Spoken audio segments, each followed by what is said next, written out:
Welcome back to Rewild Homeschool, everyone. Today we are going to cover how to treat spider mites specifically.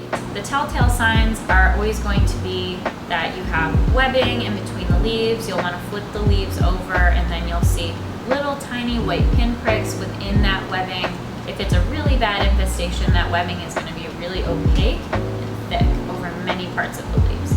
Another telltale sign is that you'll kind of have this weird mottled yellowing on the leaves, and that is literally the mites sucking the life out of your plant like little vampires. Damn.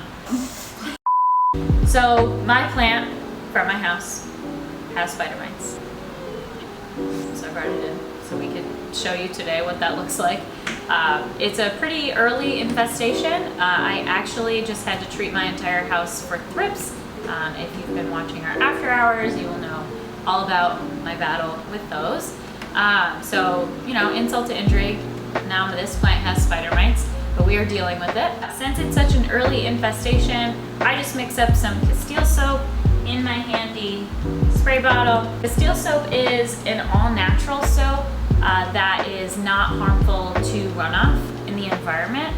But I also find that it has a high lye percentage, so it's really effective at getting rid of anything on your plants that you don't want to be there. I find that spider mites really try to take hold in your home during those transition seasons, which usually means a change in temperature or a change in humidity that's very rapid that the plant has to acclimate to.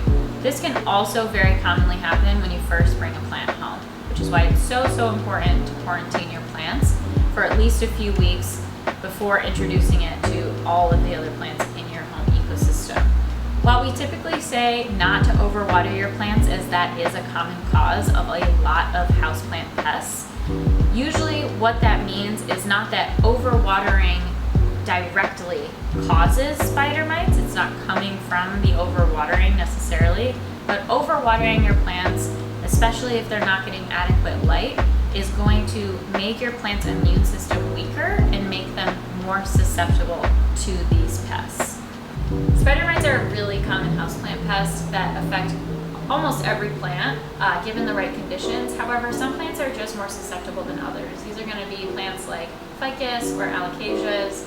So just make sure you're checking in with your plants, cleaning them regularly. It's also important to know that if the plant is a little bit too infested, you definitely want to quarantine that plant away from others. Spider mites can spread pretty easily, especially if there's good air circulation in the room. I use an arsenal of products in a sliding scale. Our scale is going to go from super gentle, Castile soap, and then hydrogen peroxide. Then on the sliding scale, we have neem oil and insecticidal soap. That's it. Spider mites.